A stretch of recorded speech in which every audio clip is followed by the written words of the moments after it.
Hello, hello, hello. Thank you, Harry Droz, the man behind the controls, for making everything run at WNHH Community Radio. I appreciate it. I'm Lucy Gellman, and I'm back for another episode of Arts Respond, a collaboration between WNHH and the Arts Council of Greater New Haven.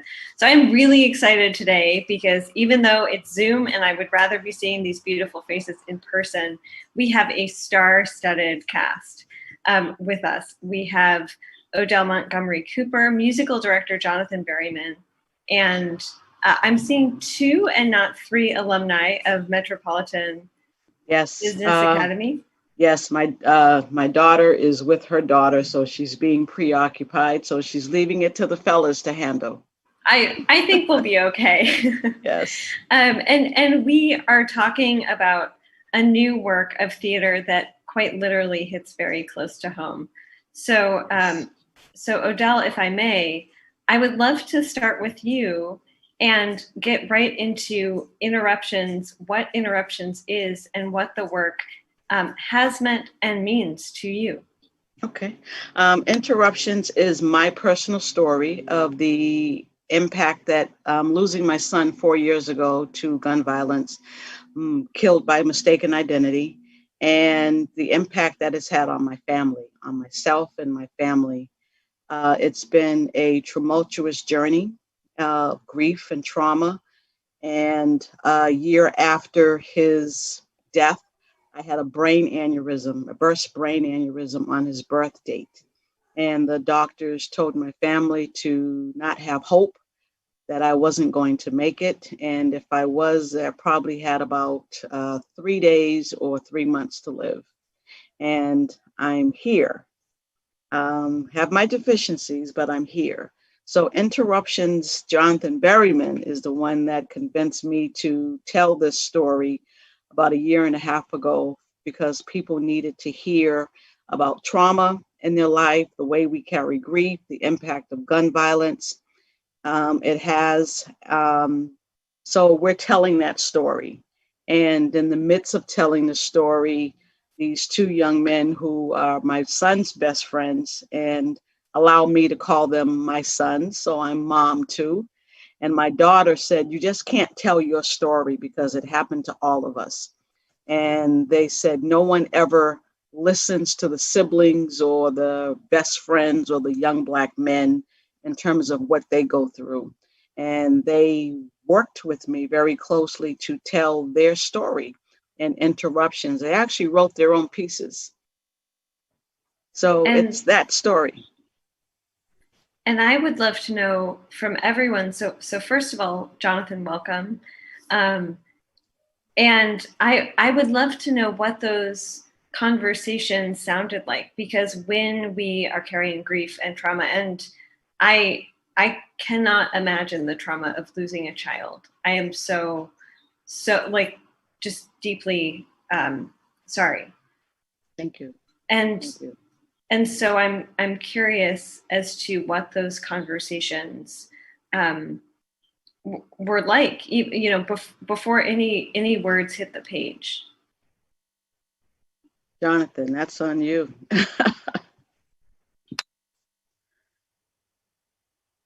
I think you may be muted. Oh, I am muted. Sorry. Welcome. So it started with a conversation, and this is in the production itself, Interruptions. It started with a conversation that we had by happenstance outside at a fundraiser. And as I was talking with Odell, something said in me, this story needs to be told. And Odell heard it, and she didn't hear it. And I guess some greater power helped her to hear it again, or more deeply. And we started, she convened us at her table, and we started talking about what it could look like. And I think it was eye-opening for me to hear the conversations, to hear just what she had been through, because I didn't know all of the details. And I think in many cases, those of us who go through trauma, that's the case. That we have been through things that have not been articulated. And I think that is part of our challenge. That we live in silence. And it is the silence that does us more damage than we ever thought could possibly be done. And I would also love to know from everyone, do you feel that there is an expectation of that silence? Because I know I have sometimes spoken with grieving families and then spoken with people outside those families, and people will say, I don't know why they haven't moved on. And I always find that quite callous as someone who's experienced some personal loss in my own life. But I think some people feel like you have a period of mourning and then it should be over. And I feel like that's a harmful thing to carry. And so do all of you feel that there's sort of an expectation that there's a time limit on grief? I'll answer that one first. Yes, there is. And we talk about that in the production. The expectations that are passed down from our generation, from our culture, that I'm a strong Black woman, that I can get through this. I'm a minister in the gospel. I should have more faith. All the stereotypes, hurry up, go back to work, pick up something to do. All the things that we're culturally taught and the stigmas that go along with this conversation is what all of us went through. And Lucy, what I decided to do, spirit led, is to disrupt the silence and to say what I was taught to do, what I was expected to do, I can't do and survive. So I have to do something different. And as I was talking to Marcel and Damar, trying to get them to join me in this, they shared their expectations. I'll let them talk for themselves. Please. Hello, Lucy. This is Damar. I'm one of John's friends, and I actually think there is an expectation in society with grief, and it's just one of those things where your volume is low.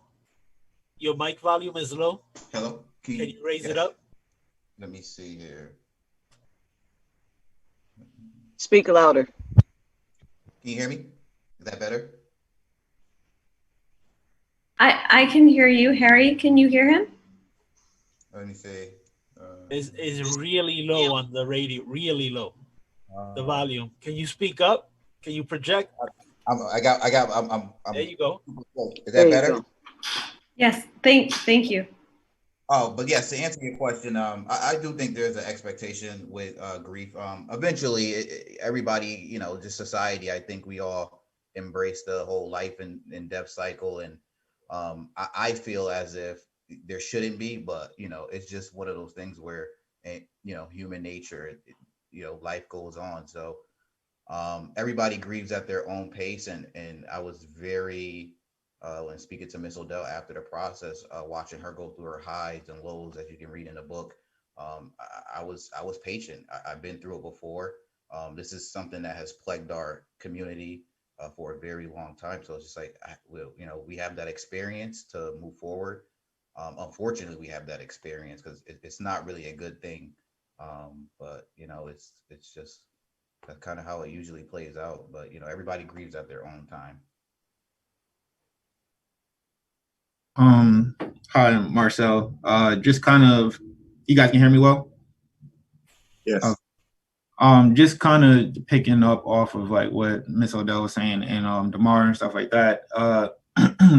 Sadly, there is an expectation, I guess, both from society and just our background and stuff like that, where it's like work, like you get 3 days to breathe. A bereavement period and stuff like that. They're expecting you to get over it, sooner. And like how Ms. Odell was saying, kind of in a way, distract yourself with other stuff, get back to work, and kind of just gradually get over it. And it's unfortunate. That's how we were pretty much brought up in our culture and stuff. Even in our culture, a lot of times they frown upon counseling. And for me, that was one of my biggest things that I had to get over and actually accept to be able to process this better and stuff like that. But even working with the population I work with youth, mostly juveniles and stuff like that.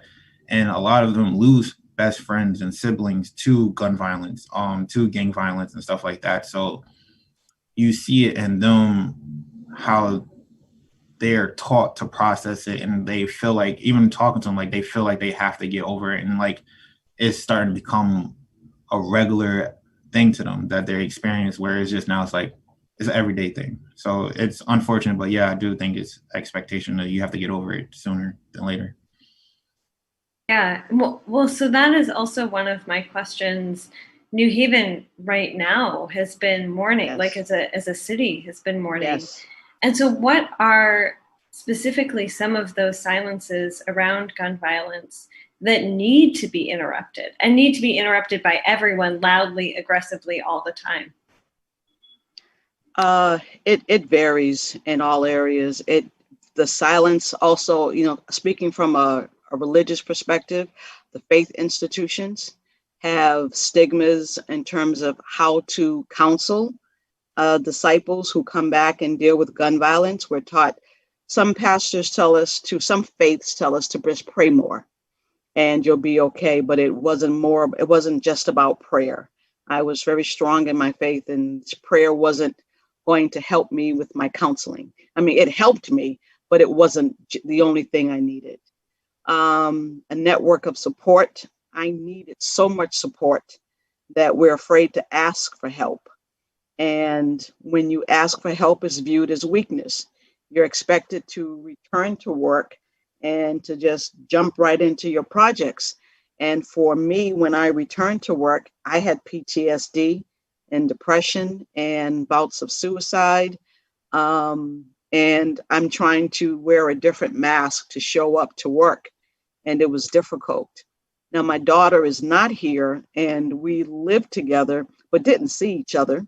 So we had separated mentally, didn't see each other. And we explained all of this, Lucy, in the production, where I'm proud that the three of them helped to write their own script to say, no, Mom, this is what you did. And in terms of showing up and not showing up, and how we dealt with various issues. So the church, the school, because imagine a young man who loses his friend on Friday and has to turn around and go to school on Monday, take a test and function, and he's angry, or he or she is angry. What do they do with that? They're labeled as a troublemaker, they're kicked out of school, they can't function. So there's a host of issues that we need to deal with in every aspect, from multi-generations of gun violence. Well, I'll also say that part of the silence we have to disrupt is this notion that Black people being killed is normal. That's a great challenge. That we have to be more proactive and more active about recognizing that is not normal. And even in the production talks about even how newspapers report it as being some kind of criminal activity, or the journalism isn't always honest. That's right. And it portrays Black people killing Black people as some criminal activity, and they normalize it. That's a silence we have to talk about too. That we really have to be honest about how we have condoned this concept of Black on Black crime, or the killing of Black people, and without any outrage. And New Haven is included in that. Yes. So, and the other part that has to be disrupted is how there's a silence in how people treat you when they know you're hurting. They don't want to be bothered, or they either don't want to be bothered or they don't know what to say. And the not knowing what to say part is definitely included in this production. it's helped me to develop a new catchphrase for when people ask me questions to which they might not want the honest answer. Ask me Yes. another question. We have a whole scene, and I'm actually wearing the shirt today. Ask me another question. So when people don't know what to say and they were saying the wrong things to all of us, how are you feeling today? How are you doing? You know, God needed another angel. Oh, you'll get through this. You're strong. Ask me another question. Yeah. Yeah. That is one question, and then I do want to get into the making of the show, and then how it is coming out during COVID, which of course no one planned on. But when people say to me, "Oh, everything happens for a reason," I don't believe that. And so I'm curious what the response to something like that is, because I've heard that when I or my partner or people around us have experienced loss, people say, well, everything happens for a reason. And I don't believe that. That's most people's way of saying get over it. Accept it. You have no control over it. And, you know, not to keep always going back to the production, but it's a good question because we talk about it in the production in terms of really how to deal with that. And it's difficult for everybody. And I had a brain aneurysm on his birth date. That's stress. And can you imagine how many other people, all of us here, Marcel, Damar, and I, and my daughter, we were stressed. This was a stressful, traumatic event that just happened. We're talking to him 1 hour, and the next hour he's murdered by mistaken identity. And that's not supposed to happen. That wasn't supposed to happen. And even if things happen for a reason, it doesn't mean that we like them or know what to do about it. Yeah. So they are, you know, it is true. We have no control over how some things play out. And it may play, them, you know, as people, as a person of faith, yes, we have to believe that things happen in God's own time and God's own way. It does not mean that we have to be happy about it. And acknowledging that is part of disrupting the silence. Yes. That there's just some stuff that happens to us. We don't know why. We just don't like it. But unless we deal with that fact, it will kill us. Yes. And that was something the fellas and I, Damar, Marcel, and Jackie, it took us about a year. Wouldn't you say, fellas, about a year before we actually sat down face to face and just, I don't like it. This is difficult to work with. Took us a long time to say that to each other in person and to be okay with not liking it. But what do you do with it? Yeah. Please. I'm sorry. I just wanted to add, you know, I would say I would have to disagree. I do think everything happens for a reason. And like Jonathan said, we don't have to like the reason, and I think that's the reason why that people, you know, don't like to hear that. But it's, you know, if it took us to lose a friend, a son, and nobody wants to do that, but if we can get the story out to the masses, and can take on another life form, and fewer people have to go through this, then to me, it's a push or a win, whatever you want to call it. But we have to address these issues in our community because this can no longer happen. And I just feel like at the timing of the production and everything going on, and there's a lot of eyes right now on the African American community. And there's a lot of money and support being poured in now. So I just don't think this happened by a mistake. COVID, everybody's home, so everybody has to pay attention to the world now. The problems that we have, it all kind of just, it's all exploding to me, I think at the perfect time, just to get this story out. And like I said, everybody's less distracted now. Nobody's traveling. Everybody's home. You watch the news. This is what's going on in our community. Here you go. It's not pretty. Here are our problems. And I hope this story can shed light to the world. And I hope with the other protests and race riots and everything going on, I hope all this stuff can just spread to the world and everybody can see it undistracted. Tell me about the process of getting this out. So you said we talked about this for a year and we thought about this for a year. And when you're carrying grief, you feel it in your body. It's your whole body. It's your mind. So talk to me about the process of getting it out, trying things, maybe realizing that they didn't work, and then hammering out a plan to present this work during COVID-19. That's like 4 questions. I know okay. I'll do some. Jonathan, you can pick up the others, fellas. Jonathan convinced me to tell this story in the arts about 7 months after my brain aneurysm. I didn't have the skill set, the mental capacity to do so, but he said, people, and that I do. So we pulled in the director from Bridgeport, Ina Anderson. She is the director and writer. And I actually thought I could dictate my story and let them write, but we did sit down to the table and tell stories of what Jonathan and Lisa needed to hear. Marcel, who still lives here in Connecticut, came to the house, sat to the table, and shared stories, shared his perspective, but he made me leave the house in order to tell his story. Damar is in North Carolina, so he called in, he spoke to the writer, he said, this is what happened, this is what I remember, this is what I was going through, but I don't want Miss Odell to hear this, so I had to leave.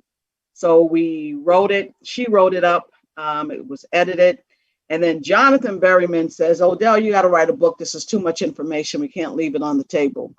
And I wrote a book, and it's currently with the publisher. I can't believe that I did that.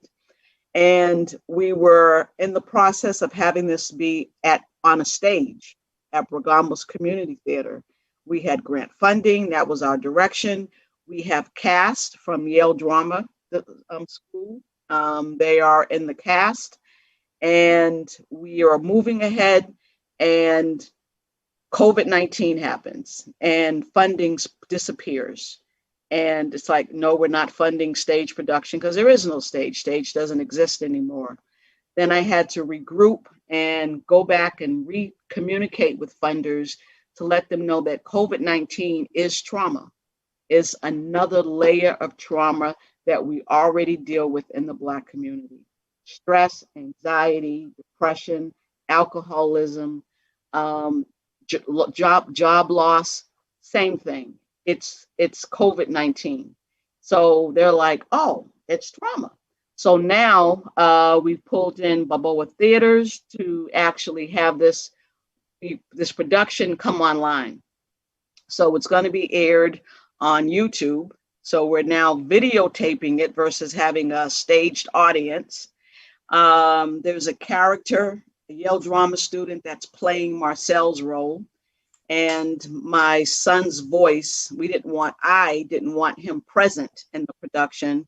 So Damar is speaking his voice, he's speaking his character. So it's now a 3-person production honoring social distancing. We've had all the rehearsals on Zoom. And we just are in studio this week doing final rehearsals and testing.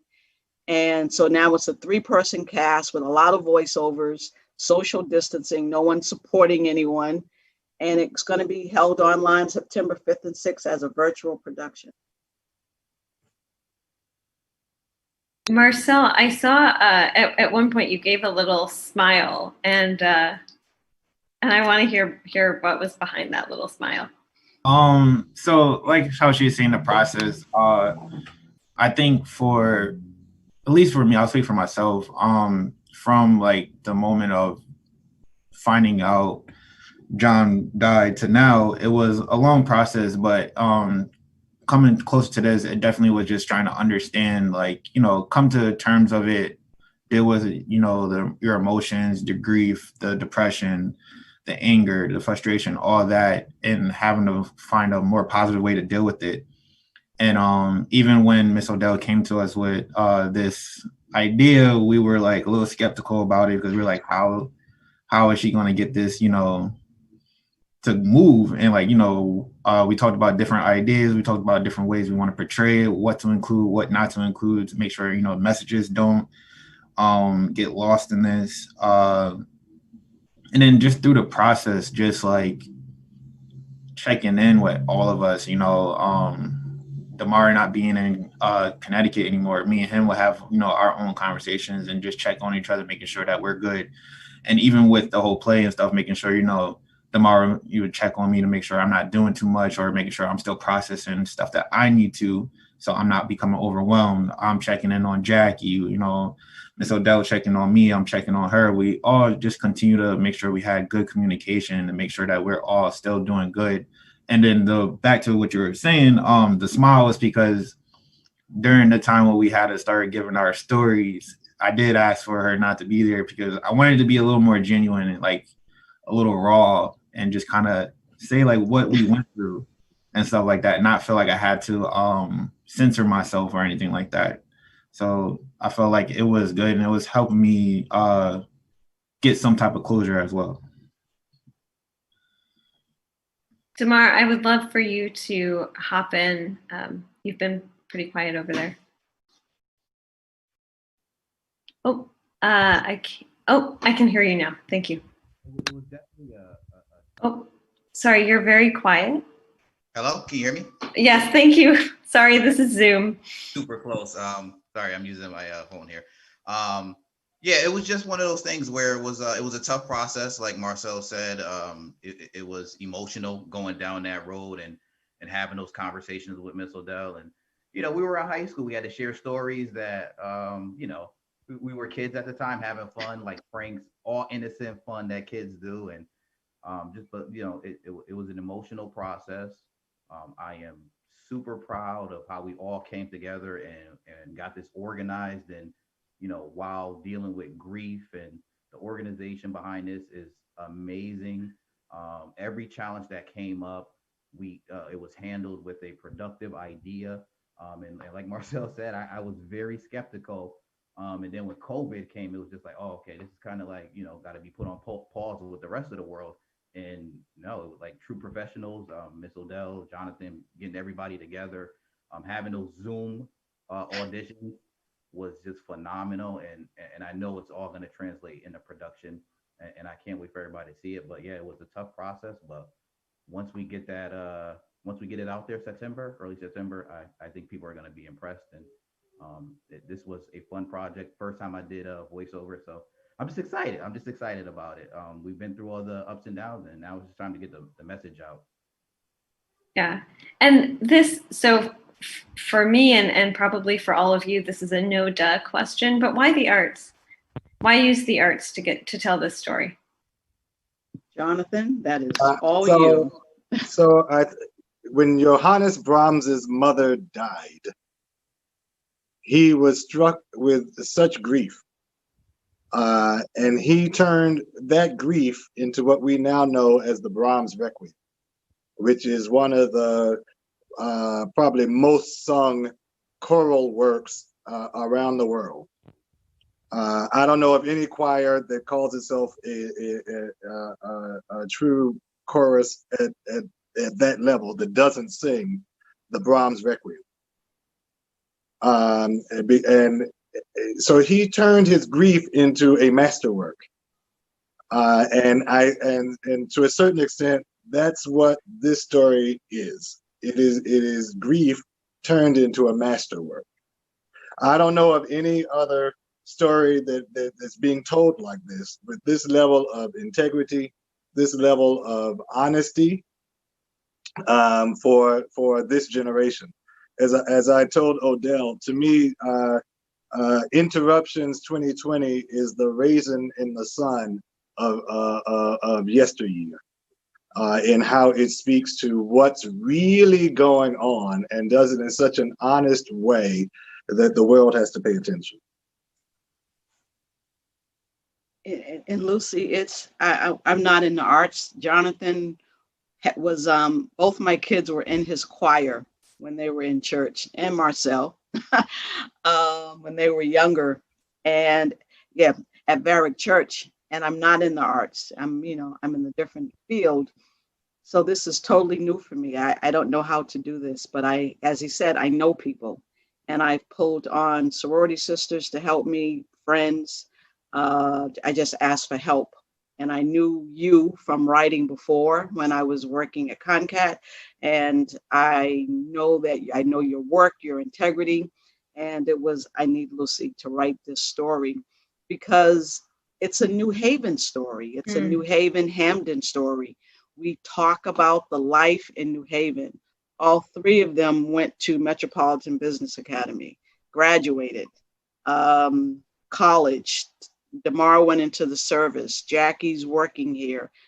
Marcel is working. Jonathan's here. He's a teacher. I'm still here. And the impact, when you see this story, it talks about the work that we did in collaboration with Hamden Police Department in terms of shutting down the gun violence that was happening around Slice Pizza Bar. So Southern Connecticut State University is mentioned in it.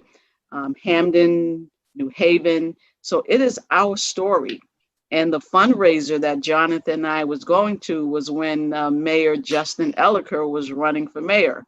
And we walked down the street to his fundraiser.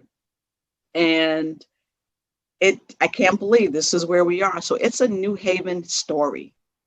And everyone is from New Haven. And because the violence is happening, we see the gun violence happening every week.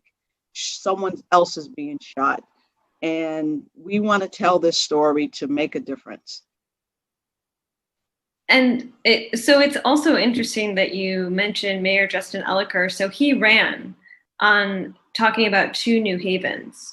Do you feel that there are two New Havens? Or maybe even more than two New Havens? Jonathan, you want to answer that one? There are multiple New Havens. How many different wards do we have? As many wards as there are New Havens, if not more. Yes. 30? Do we have 30? I know it's into the double digits. There are at least 28. Right, exactly. So I think no matter how you look at it, there's always going to be the whole, and then you can disaggregate it into different subgroups and different parts. But I think more so the case, there are multiple awarenesses of what's happening. And that's why I say part of disrupting the silence for us is we must get rid of this notion that people killing each other is normal. And that is New Haven, that's Hartford, that's every major city, that's all over this country. This whether you are being killed by police or whether you're being killed by someone else, we have to get rid of this idea that killing people is normal, and insert the understanding that when people die, other people hurt. And Lucy, you talk about multiple New Havens. There's a section, I would say East Rock, New Haven, where if grief happens, there are plenty of counselors and doctors for someone of resources for support. You talk about the Westville, New Hallville area, where if they needed to find a counselor, a trauma specialist, a resource center, where are they? Where do we go for resources and support? And that's why we are disrupting the silence, because you went with this, you have to do more than expect a period of time for grief and trauma to go away. You need counseling, you need support. And where are these centers for us to go to find so that we can get the help we need? So I want to talk about the episodes that are already up that people can access, and sort of why that came when it did, and then of course how that's leading into the play, which is in 2 weeks. Is September 5th 2 weeks? I don't Yes. even know. I don't know what day it is. September 5th and 6th. Yes, maybe it's 3 weeks. Yeah. And yes, we actually film it next Tuesday and Wednesday. Wow. Yes. So what was your question, Lucy? Oh, about the episodes that were up and why it was important for you to share those first. Those were podcasts that we were asked to do by the Memorial Fund. David Adams suggested ways of getting the message out. So basically, Jonathan said there's so much meat in some of these stories that you can't tell them all in the production. So, we took questions of the beginning and you get to meet the cast, and then you get to how did I get here? And how did I get here? How did a professional, educated, religious, career woman, working, family is great, sons are in college, married, kids, daughters in school, everybody is happy. And one day, just like this, it changes. How did I get here? That I can't work. So we talk about what that looks like. We talk about ask me another question, the misconceptions that people have about grief and suggesting that you get over it. We talk about those myths and those pains. We talk about, so we just took scenes from the production and expounded on them. I wanted to make sure, as I always check with the writing team, to say, Marcel and Damara, what do you think? Can we do this? Do you want to be on? No. You go right ahead. I want to be on the podcast. And they weren't ready. And they're like, we'll be ready when it gets closer to the production time. We'll be there for you. But I've never been prouder of my family, of being able to lend their voice to make a difference for their New Haven community. And to say, and as Marcel, I don't know if you remember, he said, oh, you can't tell a Black man's story. Only I can. So he told it. He and Marcel, Damar and Marcel, they told it. And my daughters, don't forget me, so what happens to the sibling?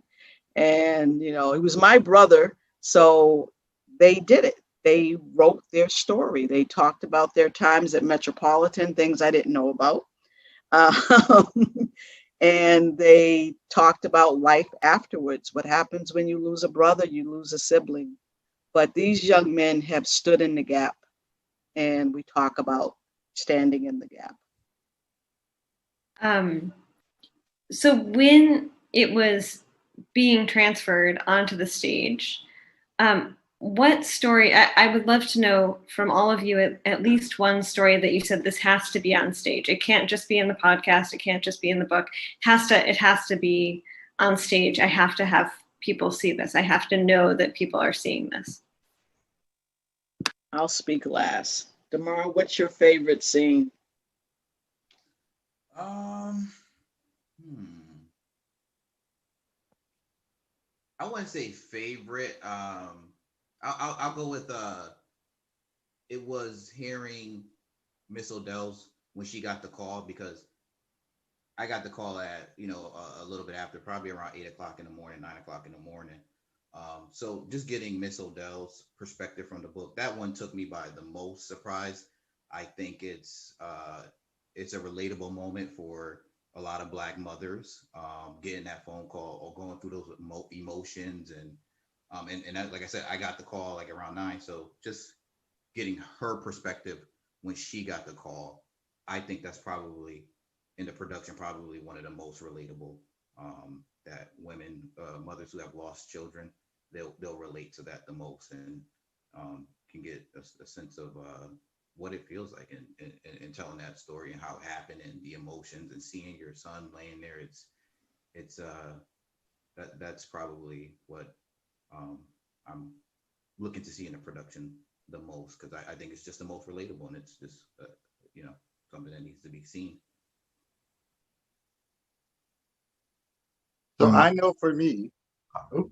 No, go. It's okay. I'll go next. No. Go ahead. No, I want to hear from you. Oh, okay.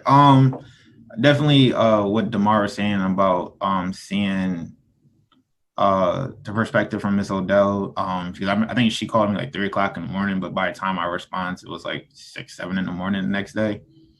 So that was definitely interesting to see. And I think also for me was just talking about or you know, seeing how we actually really did step up and fill in for each other and stuff like that. Because when John passed away, you know, Damar was about to have his first child.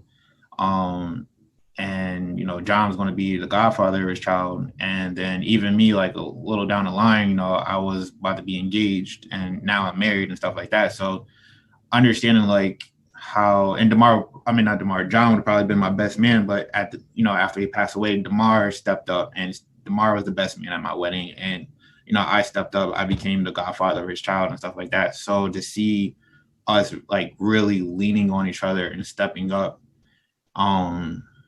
and becoming even closer than we already were. But like, I think be able to actually see that from like looking out from the outside, like taking a step back and looking at it, I think that's probably like one of my favorite parts of it to play.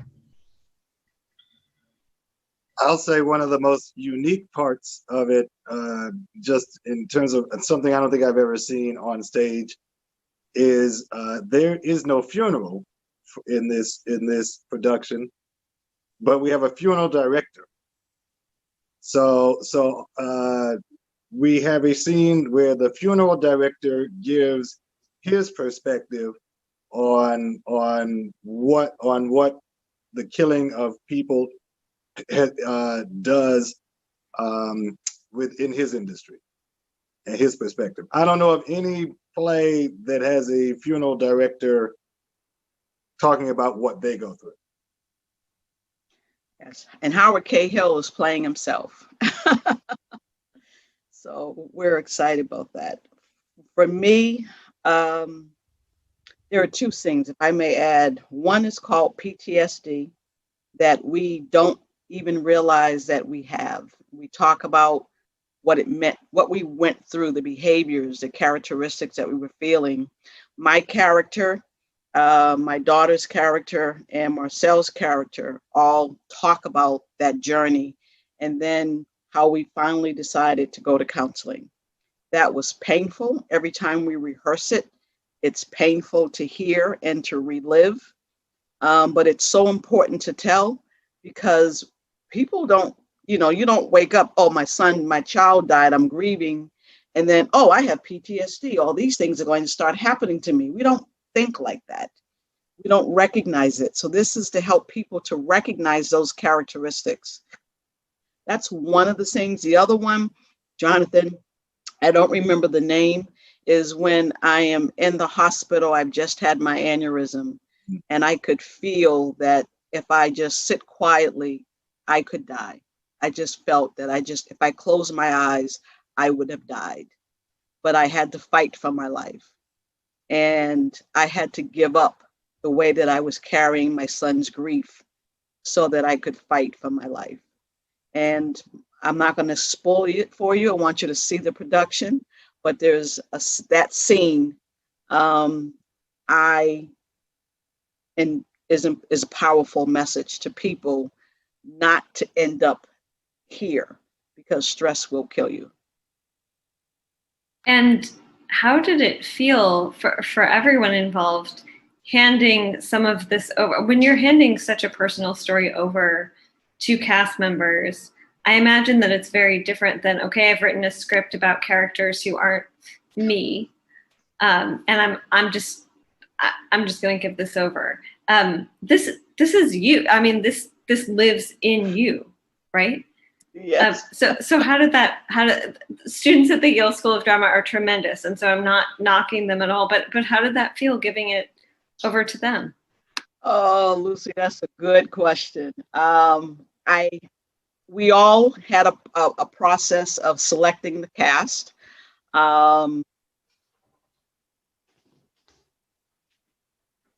His character, and he's actually picked up some of his mannerisms in the production. He interviewed him ahead of time. The person that plays my daughter, Abigail Anwali, she met my daughter, same thing. She's picked up some of her characteristics, and we've had a chance to blend. I hired someone, Kelly Knight, to play me, and watching her to play me was very difficult. Interruptions had an interruption. Last Friday, she had death in her family and she had to leave. Yes, right before we went into the studio to record. So immediately it's like, what do you do when you have getting ready to go into production? So Jonathan Berryman and the director looked at me and said, Odell, you have to play yourself. And I had not done any of the rehearsals, not on Zoom. I'm out fundraising, trying to raise money, making sure that we have, the bills to pay everybody at the end. And now I have to step in and play myself. As of, what was it, Monday, I had to start playing me. And because of the brain aneurysm, I can't read lines. I'm not an actress. So they're holding me up. The Yale drama students are holding me up. And I know the story, but I can't remember the lines. So there's a lot of things my character doesn't say anymore because I can't remember it. And what I say in rehearsal won't be the same when we record it because of the brain aneurysm. It's going to come out differently, but I know the story. And the cast, they know that if I forgot something, they're going to feed me a line to help me. Oh yeah, okay. So I could say it. So they're awesome. Yeah. Marcel and Damar, how did it feel? You want to go first, Damar, or you want to go first? I will. Yeah. It was a tough process. It was emotional. And there was a lot of hiccups through it all. But like we said earlier, we just leaned on each other, and when we stepped up for each other, our relationships became closer. I mean, me and Marcel were, we were all in that little triangle, but John was the centerpiece. So it was very hard. But it was just, we leaned on that strength of like, we've been friends for about over 11 years now. Like most people after high school, it's like, oh, they were my friends. And then like you said, we got married. I had a kid. I was in the military. They were in school. Then I came back and then I went to school and John was living in New York. But we all stepped up for each other and we all felt it was a message that needed to get out there. And this is it. We're getting it out there. And it was worth going through everything and reliving the event essentially twice. And then, like I said, just how suspenseful I felt Miss Odell was in that first scene when she's getting the call. And like I said, I just really can't wait till people see that and get that, her perspective of it. But it was all worth it. And it was just a long process, but we're here at the finish line, and I just can't wait for everybody to see it. And Lucy, that part for me now is difficult to play because I have to relive it. And now it's me. Yeah. It's me. I have to relive it again. Yeah.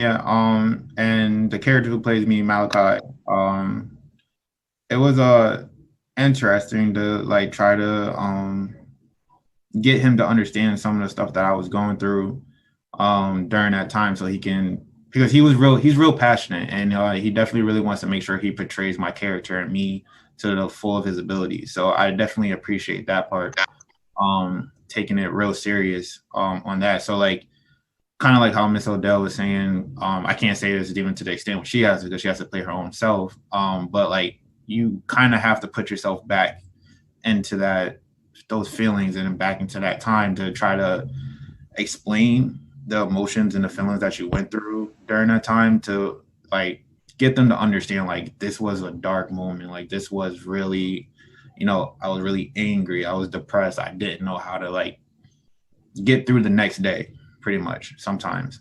And so like the fact that he was real open about it, he asked me good questions and stuff like that. Like Miss Odell saying, he started picking up a couple of my mannerisms and stuff like that. So he's doing a real good job and stuff like that. But it was an interesting process to get someone to understand how you felt during that time and for them to be able to play that. And we told Odell some time ago that the characters might not look like any of them.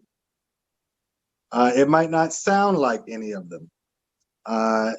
So to be clear, there is a script. So ultimately, so the beautiful thing about this maiden voyage of it is we get to determine what the performance practice. So anything that comes after this, they can choose to model themselves after this or not. But we get to establish that with the people who actually helped to write it. But in the future, as this script goes on to be what it will become, we have no idea what the characters will look like or sound like, and that is something that we have to be prepared for. But the wonderful thing about it is we have been able to capture on paper what these participants who are here today and Jackie have brought to the table. And Jonathan's writing all some wonderful music for us. So if I were in studio, I would snap or something into the microphone. So we only have about 4 minutes left, and I want to come back to a word that Marcel, you used earlier, which is closure. Did you feel that writing through this process provided a sort of closure or a way to work through grief that maybe a different medium wouldn't have provided? I would say yeah, because you really have to think this out and like replay the events and stuff like that. I felt the guilty when he passed away because we were supposed to meet up that day. So, going through this process and telling my stories and like explaining how I felt and stuff like that, it helped me re-look at how I viewed the situation and stuff like that. And it helped me come to like, it wasn't my fault. And, understand that things happened the way it happened, but it wasn't because of me. So it was helped me get that closure and be able to be like, have a better view on this and look more positive on it. And even though it's like a dark situation. Odell, would you like to hop in? No, I'm good. Thank you. I'm good. Thank you. I'm proud. This is a dark story to tell, a painful story to tell. But we have to tell it because if I can't return to work and if my doctor says to reinvent myself, to do something different, I have a passion in ministry to help others.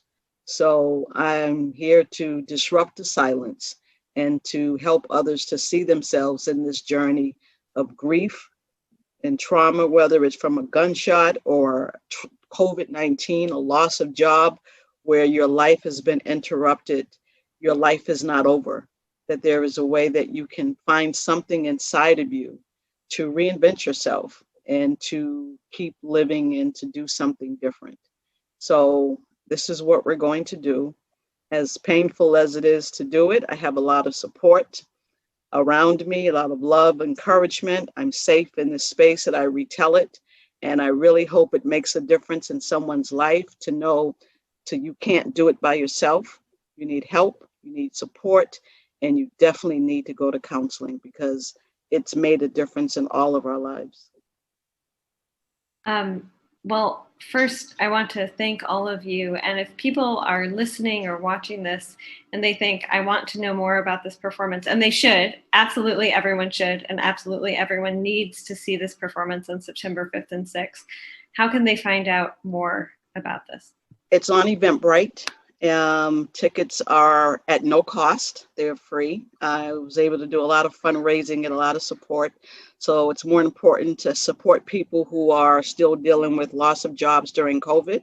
So in Eventbrite, it's Interruptions, Disrupting the Silence. If you go to my social media page, my Facebook page, it's on my page. It's on LinkedIn. It's on Instagram. But it's Eventbrite, Interruptions, Disrupting the Silence. My website is www.reinventyourself.com. So www.reinventyourself.com, will take you there as well. So those are all the places to get your tickets. There's a community conversation afterwards where we get to talk about our experiences and we share as a group and community, and tickets are at no cost. Awesome. I want to thank all of you so much. This has been Arts Respond.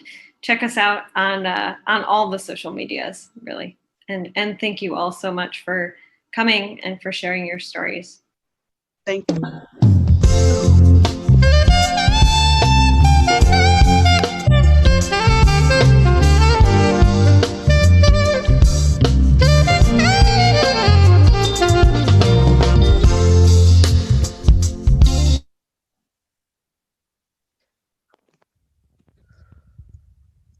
Lord mercy.